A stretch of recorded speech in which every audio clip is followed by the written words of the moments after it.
आज हम लेट पढ़ने वाले हैं, ठीक है ना। तो लेट के बारे में देखते हैं कैसे। सबसे पहले रूल में सबसे पहले प्रयोग करोगे लेट, और लेट के बाद ऑब्जेक्टिव प्रोनाउन का, किसका प्रयोग करोगे?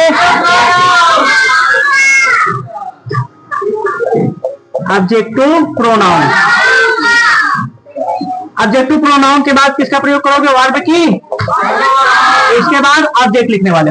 ऑब्जेक्टिव प्रोनाउन का मतलब होता है जैसे सब्जेक्ट है, सब्जेक्ट को तुम ऑब्जेक्ट में बदलोगे तो ही का हो जाता है हिम। क्या होता है? इसी तरह सी का हो जाएगा हर, ठीक है ना।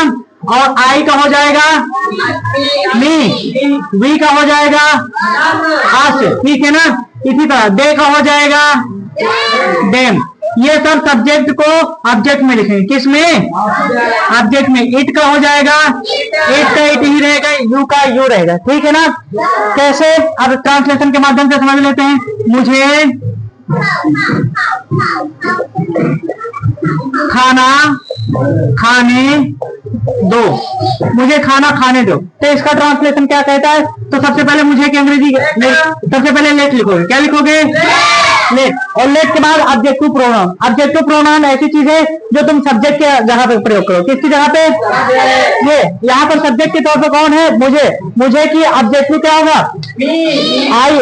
इसकी अंग्रेजी होती है आई, और आई का ऑब्जेक्टिव होता है मी। क्या होता है? तो लेट के बाद मी का प्रयोग करोगे। किसका? और मी के बाद किसका प्रयोग करोगे? वर्ब। वर्ब हमेशा लास्ट वाला होता है। क्या होता है? लास्ट वाला। तो खाने की अंग्रेजी होती है ईट। क्या होती है? ईट। क्या होती है? और ईट के बाद फूड होता है। क्या खा रहे हो? खाना।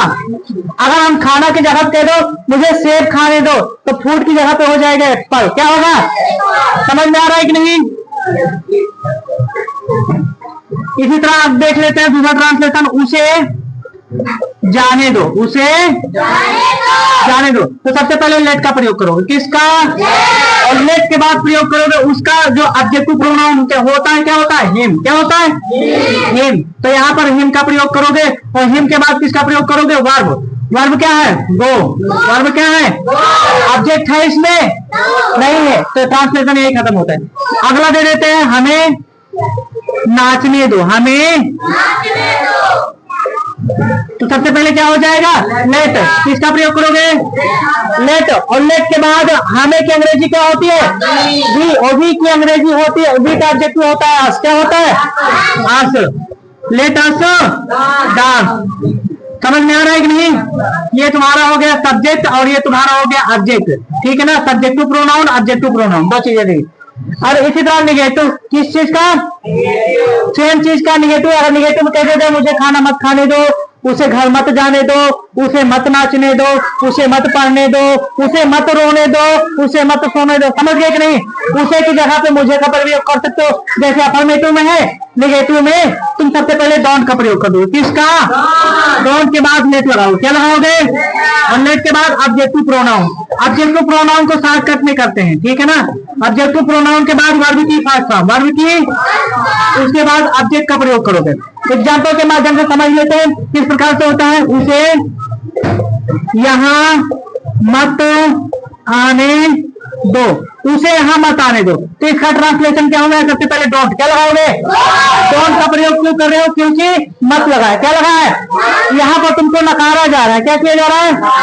ठीक है, इसलिए तो मत का प्रयोग किया जा रहा है। जब भी मत का प्रयोग करें सबसे पहले डोंट लगा दोगे। क्या लगाओगे? डोंट। और डोंट के बाद लेट। क्या लगाओगे? लेट। डोंट के बाद लेट, और लेट के बाद ऑब्जेक्टिव प्रोनाउन उसे है। क्या है? मान लेते हैं उसे एक लड़की है। क्या है? लड़की है। तो कहा गया उसे यहाँ मत आने दो। एक लड़की है, उसको यहाँ आने के लिए मना किया जा रहा है, तो उसे यहाँ मत आने दो। तो उसकी की जगह पे क्या होगा? क्या होगा? हर। बहुत बढ़िया। क्योंकि उसे की अंग्रेजी सी होगी, और सी की जगह पे क्या लगाओगे? हर। और हर के बाद किसको क्या लिखोगे? वर्ब। क्या लिखोगे?